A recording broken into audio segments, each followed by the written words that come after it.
Thank you so much for having us. Hello. I'm going to request a little bit of support to get the robot on stage as well. And the reasoning is that although you may have seen many, many videos of robots climbing stairs, this particular robot is horrible at climbing stairs and sort of knowing and navigating how to do it. I think we'll request one other person to assist in grabbing the robot, if you could. Thank you. Thank you so much. That's my dog.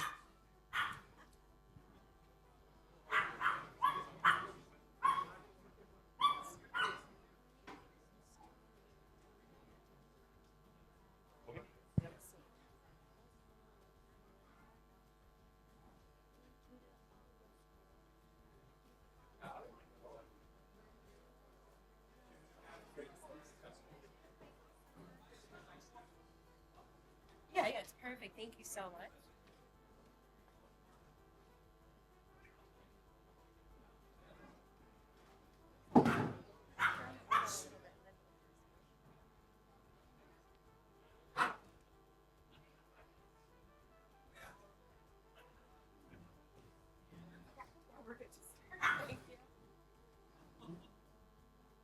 As you wish. All right, well, good afternoon, almost good evening, everyone. My name is Stephen Pallotta. I'm going to be the MC here. I'm actually with John Stringer from Tesla Owners Silicon Valley.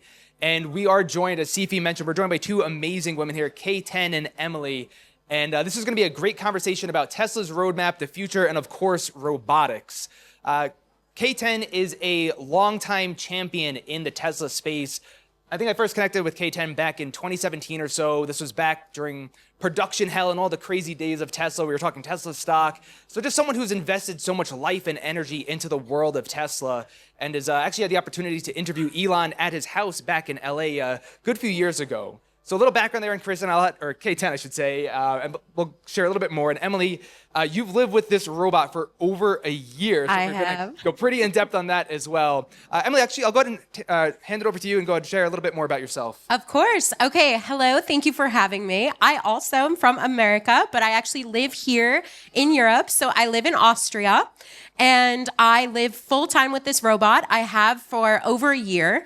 And this was a super organic mission. I am not an engineer. I'm not a coder. I'm not really that technical. I'm actually a historian.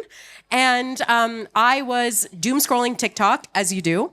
And I saw the amazing videos. I don't know, show of hands, who's seen the videos of this robot online? Okay, a lot, yeah. And typically they're doing really cool stuff, right? They're doing kung fu or they're dancing or whatever it is that they're doing. And when I saw it, it was cooking and cleaning. And I thought I would love if a robot cooked and cleaned for me. So I thought about it, and the loud little fluff ball in the front is my dog. And this was the entire inspiration because I wrote to the company, I wrote to Unitree, just asking, does it interact with dogs? Because I don't want it to step on my dog. And they wrote back and they were like, you know what? We have no idea. And I realized that there was very little in-home testing. And so I decided that it would be really cool to flip my life upside down and make myself a guinea pig and just live with it and experience every single problem and headache and heartache and everything wrong that could possibly happen, and then try to get out ahead of making some solutions. So that is sort of the story of how I wound up for the last year plus sharing my house and my life and my friends and my home, everything with a robot. So we did introduce K10, we did introduce Emily. The Unitree. Does Mr. Unitree have a name? Yes, I named it Tova, and I'll tell you a little bit about Tova. So Tova, you will see every time that it does move, you'll always see me with this because I decided that I wanted to only use remote operation. So as I explained a little earlier, this is the remote, kind of looks like a Game Boy. And if you can tell, it's tethered to my cell phone, which I think is pretty cool. It has a live stream feed. It does not record any data. We can get to that later and what that actually means for the capacity of it and how it actually operates.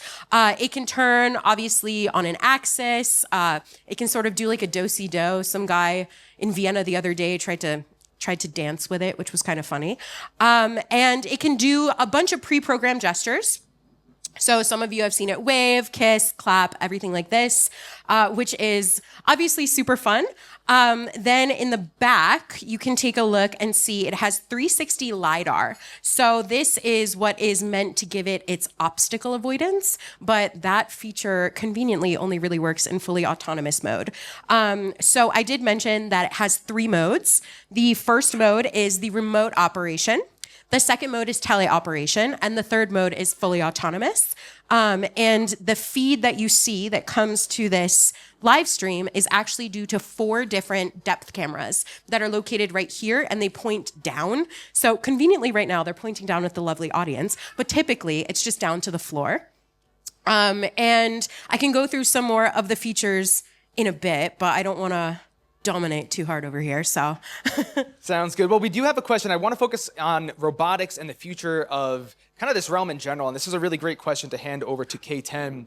I want to talk about the kind of where Tesla's at today and heading into autonomy, especially with robotics, humanoid robotics. Yeah, this is an exciting session. I mean, the robot up here on Earth. Thank you, Emily. This is really cool. So everyone here is a Tesla nerd, right? We're all into everything that Elon's doing with Tesla. So we've got multiple robots in the Tesla field, right? We've got the robotaxi, that's the robot. We've got the cars. And as Elon stated, the car is a robot with 4 wheels, but we've got Optimus that's got it's got the 2 hands and the 2 legs and the moving around. So right now Elon's moved from Master Plan 1 all the way to Master Plan 4. He's gone from sustainable energy to abundance. So he's a person who said, intelligence is those who can predict the future. And Elon's watching the future. He's watching the decline of populations. And he's seeing an opportunity for this optimist to step in and do things like Emily's excited about, to work in a house, to do things for like maybe the country of Japan where the population is declining so much, people might want actually a robot to help them around the house. So right now we have Generation 3 that's coming up with the Optimus, and it's on hardware 4, and we're on hardware 4 with our cars, and it's mirroring that. But 2026, end of summer, Tesla is, it's shut down the S and X line, as we've all seen, and it's opening up lines to create Optimus bots. And that's what's going to be happening. And they're going to be starting to work in the factory. By 2027, Elon's hoping to have like 1 million units of Optimuses coming out. And that will be like 1 million from Fremont, but he's hoping to up 10 million units of Optimus from Texas. So this is going to be exciting to watch. And I have a lot of questions or just curiosity to hear what Emily, what is it like with this robot? Oh gosh, it's a never-ending headache, I have to be honest. So I had the dream, as we all have the dream, right? It's going to come to my house. It's going to be my best friend. It's going to do my laundry. And it's literally none of that, which was, it was a letdown. And everyone always asked, like, what was the first few days like? And I was like, horrifying, dreams crushed, obviously. It's not idyllic, but I have to say that sort of, I definitely had to adjust my expectations and adjust the structure of what I wanted out of this project, out of this year with the robot. And what it turned into was sort of a celebration of failures, a celebration of every place where when the robot came from the factory into the real world, into my house, dealing with dogs and boyfriends and trams and buses and everything. Where did everything go wrong? And then how can we get out ahead of that? So whereas it's super exciting and I love hearing about the engineering side and the hardware side and the software side, mine is sort of all of the like humanity side, is like all of the societal side and such like that. So it's been really awesome to see how long we have to go and exactly sort of what different pathways we need to take in order to get ready for these. Because, it's one thing to make it work in a laboratory setting, and it's another thing to get it a ticket on the bus. So now K10 also mentioned that Tesla recently shut down the Model S and X lines in Fremont. That is a major milestone in Tesla's history, really significant. And some of it might look a little sad at it, but the reason why, again, as K10 mentioned, was that it was making a way for Optimus to have these new lines for Optimus come out. And I want to ask you, what is it about Optimus, what it is about humanoid robotics that is so significant to Tesla's future at this point? Well, you guys know the von Neumann machine, the machine that builds the machine. Well, that's where Elon's going with this process. So he's going to be creating these Optimuses that are going to be creating themselves. And right now where he's at, he's vertically integrating every piece of building this Optimus. They went out and looked for machine parts that actually be good actuators for the wrists. Tesla had to build those. So they're kind of like the Leonardo da Vinci of robot in the way they're doing it. They're tearing apart, you got the sinews in your wrists that do things, and they were trying to figure that out. Right now, the first generation of the wrist was like 11 degrees of freedom. Now we're to 22 degrees of freedom with the third generation. So it's very fascinating to watch. For all of those who keep up on what Elon was doing, he bought a lot of robots for one of his gigas and put them in there. And if you remember, he stated he undermined humans' hands. The human hand can get into the small compartments and do things. He could not replace the humans yet. But he is at the point, not that he wants to replace humans, but that these robots will be working on the factory. Imagine a factory where the robot goes, plugs itself in, and never leaves. I mean, even for the server farms, right now you have people that put on bunny suits, they go home. You could have Optimuses working in these server farms. They don't go home. They plug in and they go back and do things for different techs. So we've got the hands that can do things. So Elon's perfecting the hand that can actually get into small pieces and do what humans can do. Because that's what you need every day. You've probably seen this robot. I want to hear what you have to say about a robot and hands. Oh my gosh, I have hand stories for days. So I would say that one of the sort of main issues when you're dealing with the robot is the hand. So as you can probably see really easily here, I've got one hand that I would call like the gesture hand or like the handshake hand, and then I have an upgraded hand. And I will say that when I first ordered this, it came to my house, and the first one, this is actually not my first robot, which is insane to think about.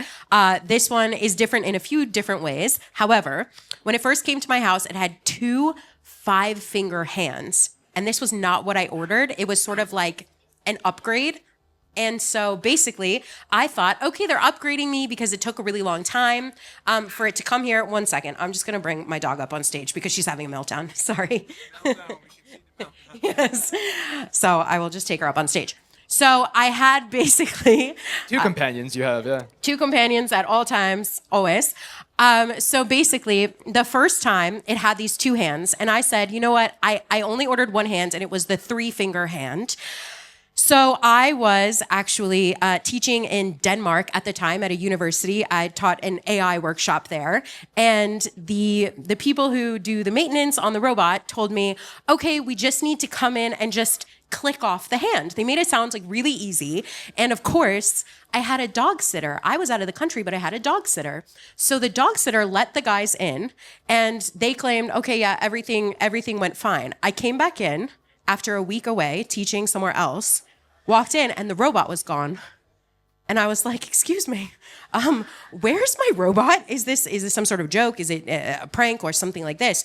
No, it was because the actual hands could not actually fit and could not accommodate based on the wrists, based on all of the different hardware, based on all of the way that it goes together. And they needed to give me an entirely new robot that would be compatible with the hands because they couldn't just change at the wrist joint. They couldn't just change out this like singular piece. And this gave me a very deep appreciation of sort of the melding of the hardware and the software and all of the different versions that you actually have to be able to use. And I will say the hand is not useful for me. I'm not someone who can actually code it. I'm not someone who does have that. And I will say that when you do use the hand on this particular robot, you do have to code it, and you have to actually hang up the robot and suspend it on a giant crane, which it really takes an enormous amount of space, an enormous amount of strength, and an enormous amount of know-how in terms of how to actually code it to actually do anything.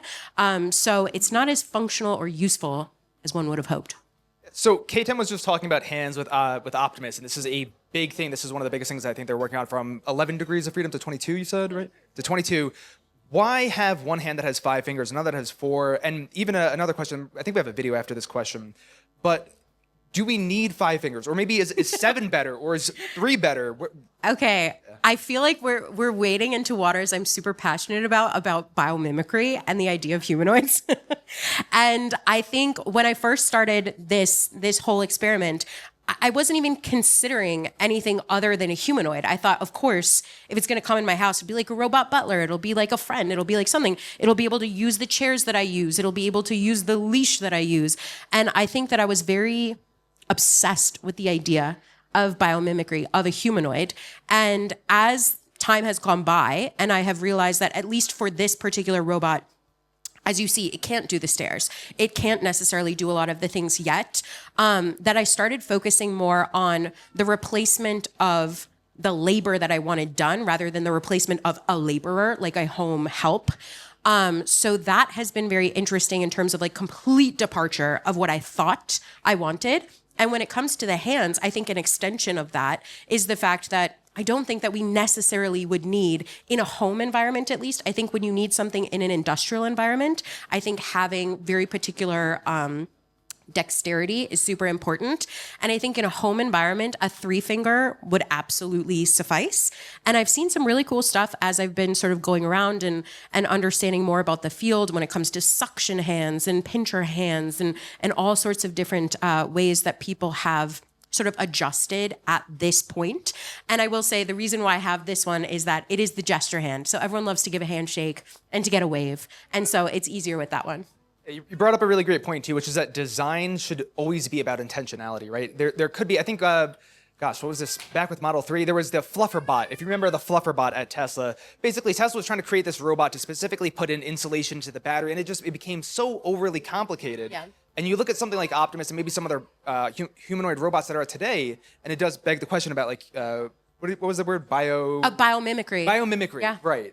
And is it necessary at this point to have biomimicry, or do we start with 3 fingers and work our way up? I would say I love the dream of biomimicry, and I'm so happy that Tesla's working on it. In my own experience with this particular robot, I have not found it to deliver the promise yet. But I do think that if we're going to reach sort of the heights of robotics, of course, that we're looking at generalist humanoid robotics.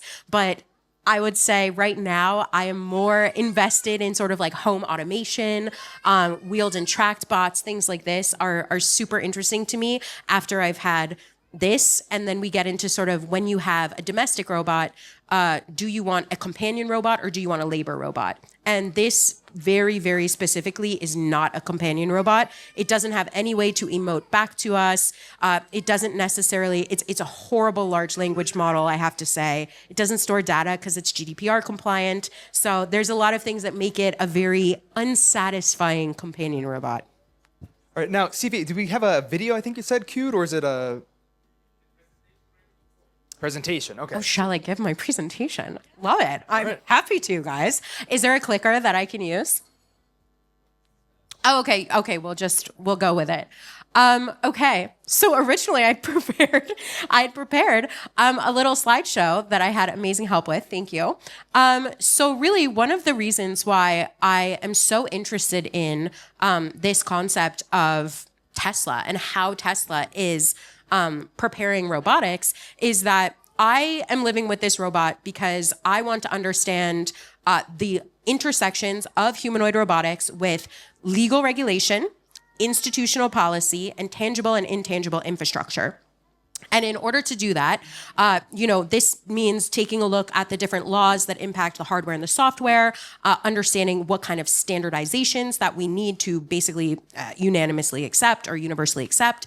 And one of the most interesting parts of that is that a lot of the people who are working on that are drawing enormous inspiration and understanding a lot better what we need with humanoid robotics from self-driving automobiles. And so that's what I think is so magical to me. I'm not in the Tesla galaxy as so many are, but I'm an admirer from the outside because I just think that it's absolutely insane to see all of the different intersections. But that being said, there's so many unique challenges that exist with legal regulation and institutional policy with regards to humanoids instead of regards to self-driving cars. So one of them is that when it comes to self-driving cars, there's so much that's already set, right? We have this shared language, we have this shared infrastructure, we have lanes, and I got driven here in a Tesla, and it was doing its lane navigation. This was the coolest thing for me to be able to watch.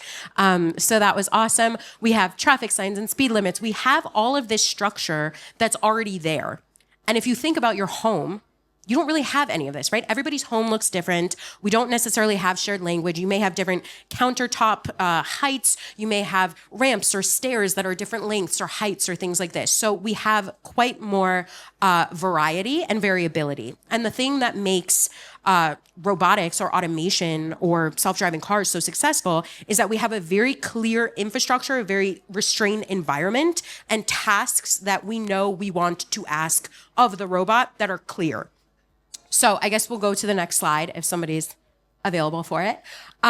So one of the things that we need to figure out is what makes an autonomous robot, like at what point is it autonomous, right? Because we have all these different modes of operation and we have a lot of different modes of sort of learning, right? We have different ways of teaching a robot.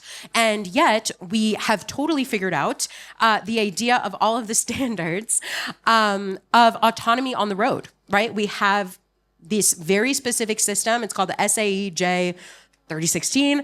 And we have level 0 to level 5, right? It's very clear at level 3. This is where we sort of have our big turn. I'll ask for our next slide, if I may. We're having a chat. Okay, perfect. So I'll do this slide and then we'll maybe go to Q&A, I think is a better thing. But yeah, so this is specifically, this is by a roboticist here in the EU who has sort of proposed this as autonomy for humanoids. His name is Clemens Marschner, and I think it's a brilliant way to look at the idea of standardization of what does autonomy truly mean. And you may wonder why this is so important, but this type of standardization that already exists in the self-driving space is necessary if we're going to actually bring these into the world, because you can have one crazy American girl living with a robot in Vienna, and that's fine. And there's another guy in Poland, I think, who chases wild boar with them. I don't know who's seen this, but you can absolutely do that. However, if you're going to adopt at scale, you need all sorts of different infrastructure. You need liability, insurance coverage. You need to be able to have identity mechanisms and frameworks. There's a lot of things that we need to actually take into account in order to adopt them safely into our society. And it's my opinion that sort of one of the first steps that we're going to have to take is to determine and agree upon the levels of autonomy so that we can understand at what point and where do we have certain liability structures, at what point and where do we necessitate identity mechanisms and frameworks. So I will pause there. I will talk more tomorrow if anybody is super interested in any of this, but we can hand it back to you and do Q&A. Yeah, so I have a lot of questions. I'm sure K10 has a lot of questions. I'm sure a lot of you have questions. So we do want to leave some time for some Q&A where you could ask either K10 about her history in the Tesla community and kind of just a story on that, for Emily about what it's like living with a robot. Does it have to go outside and use the restroom as well? Or what's that situation? Just me. Just you. So we do want to hand it over to Q&A. And Sifi, what's the best way, if you're still here, Sifi, what's the best way to... I can go in the audience if you want. Sure. Yeah. Okay. Let's see if she... You know what? Here, let me go ahead and do that, and then I'll let you have the mic. Cool. Okay, amazing. Just go ahead and raise your hand. I'll try to start from the front. Raise your hand if you have any questions that you'd like to ask for either of these two ladies, and I'll come over to you.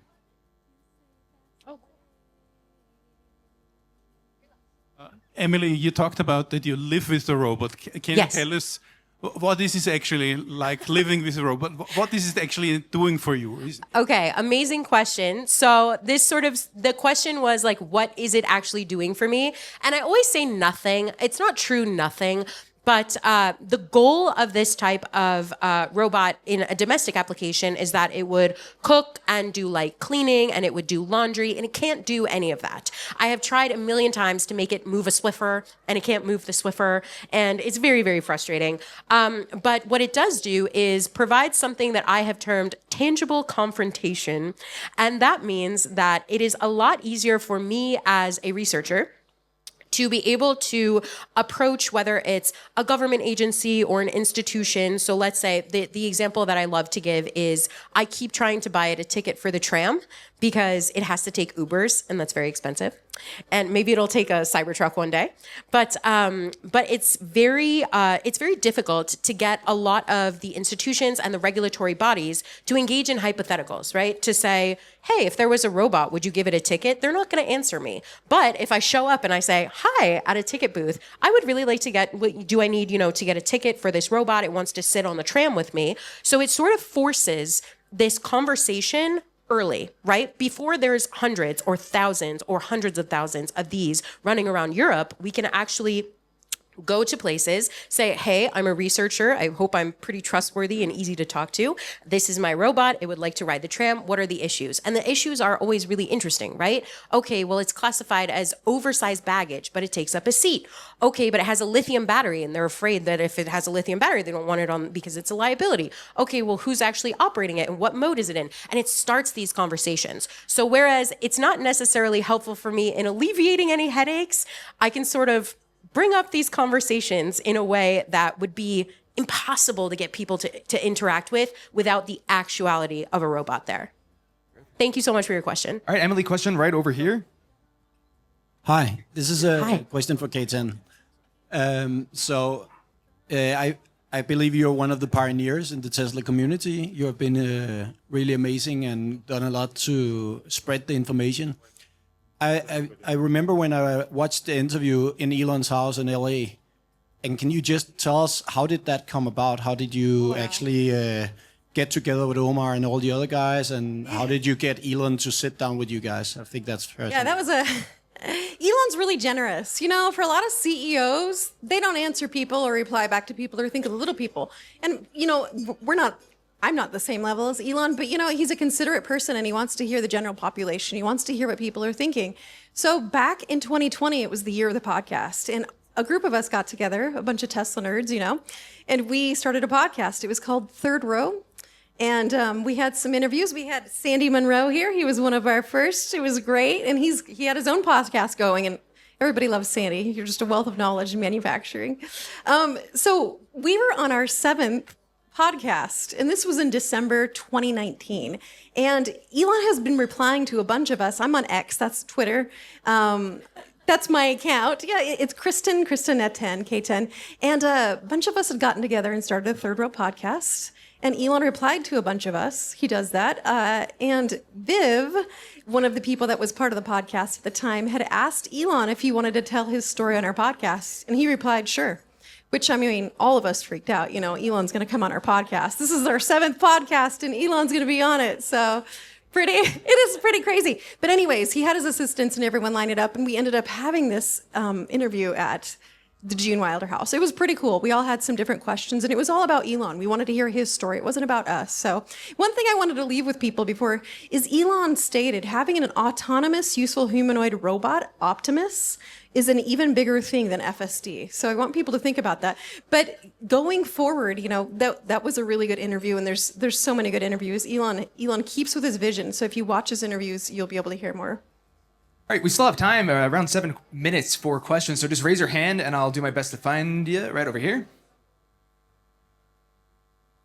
Hi, this is a question with regards to Optimus and its relationship with SpaceX and the potential terraforming of Mars and getting to that. I'm sure there's a sense of urgency, obviously, with all of Elon's companies, and it must be quite high on his list to get this solved so that it can help Mars. What he's talking about, we've got the Starship that Elon's building, and his companies kind of co-work together. You see different places where they've intertwined and worked with different, because he's got the best engineers in the world. It's harder to get hired by Elon than it is to get into an Ivy League school. That is how hard, and he takes the best and the brightest engineers. But what he's talking about here is if we take the Starship and send it to Mars, if we send Optimuses there, we don't have to worry about human lives dying. And these Optimuses, however they're going to do it, they could come back with different information, and we're not going to have to worry if the Starship explodes or something. Things do happen in space, and this is a very far endeavor. So that would be really interesting to see how the Optimuses build out Mars or the moon base for other people. I agree. Hi, just a quick question for Emily. Regarding your year with your robot there, Can you just describe your space with the robot and Like my house? yeah, the house? And, I wish I had pictures. Yeah, sure. and of course, do you actually interact with it daily, Okay. or does it have a day off?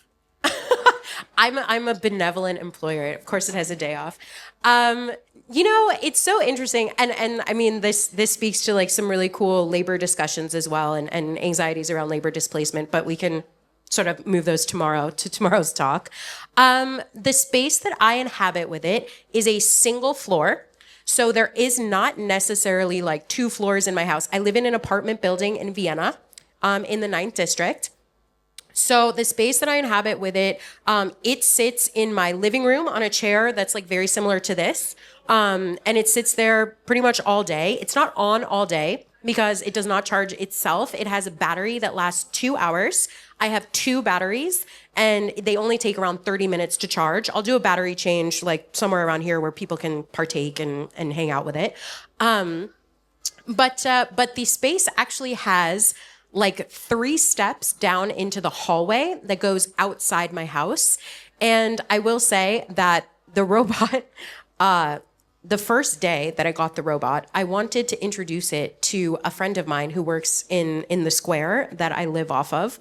And I believed the videos that it could handle stairs. And so I navigated it to the stairs and I was holding here on the back, it has a handle. And this just sort of speaks to the idea of how it interacts with infrastructure, because I grabbed the handle sort of to like help it move down. And I don't know if you've seen these videos online, but these ones, when they lose their balance, they start kicking and shaking and everything. And instinctively, I pulled up, which is the wrong move. This, like, you could not have done a worse move. So it kill switched. It went red in the eyes, and then it kill switched and did a death drop on me, pinned me on the stairs. My neighbor found me an hour later, which was horrifying because she didn't know that I had a robot at that point. She was like, are they attacking? Like, what's happening? She was freaking out. Helped me get it off. And since then, I use the chair method, and that will just have to do for now.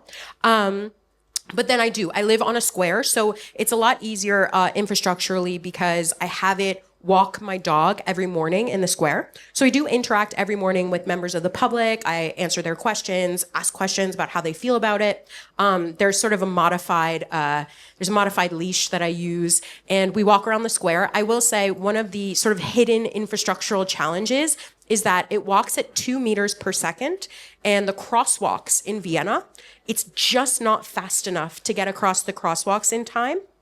And so it has to either go into run mode, which I can show. It's kind of interesting. The difference in stance in run mode is a bit different. You can tell that it's less stable, right? It's more its legs are more extended. They're closer together. It hobbles more, like it wobbles a little bit. So there's just a lot of very interesting infrastructural challenges, but I do basically interact with it every day.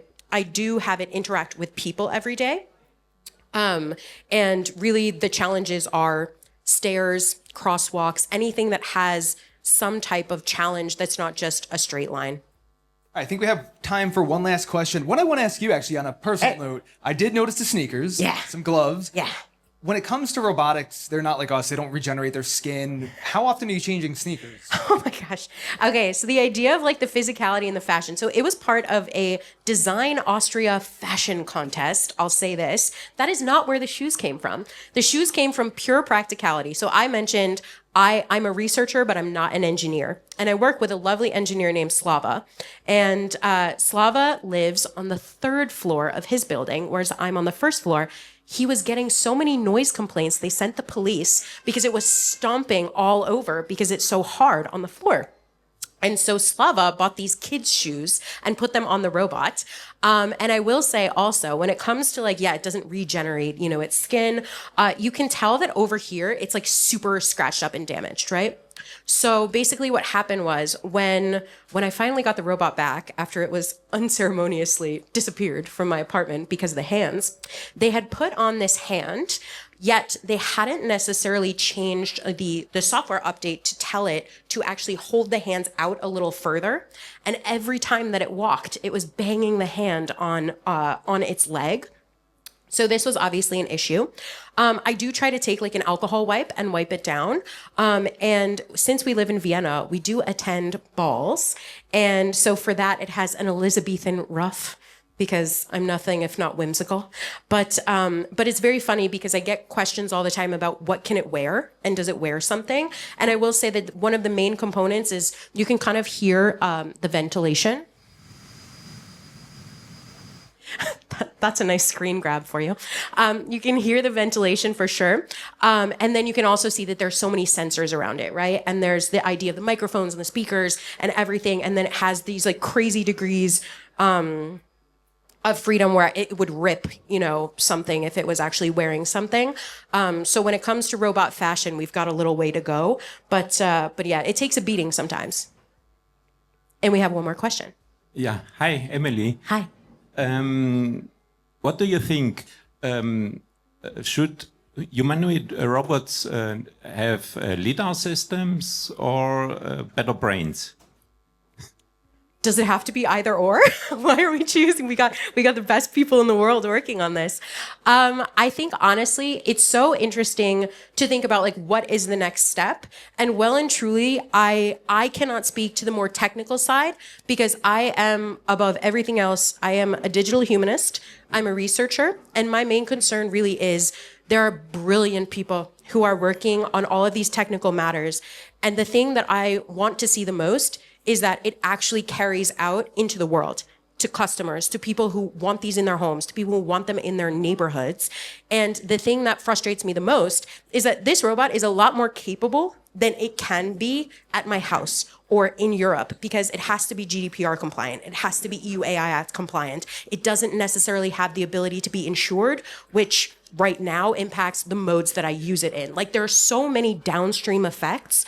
So I have the utmost just respect for all of the people who are working on the technical things like you're talking about. And I'm working my butt off trying to get all the regulatory aspects so that the market is ready to receive the vision as intended by the engineers. So I hope those both are happening, and I am doing everything I can. I'm in Brussels all the time trying to lobby the European Commission about identity standards and autonomy standards and all different types of frameworks and liability measures. So there's so many things that we need to actually adopt them in the way that they're meant to be used.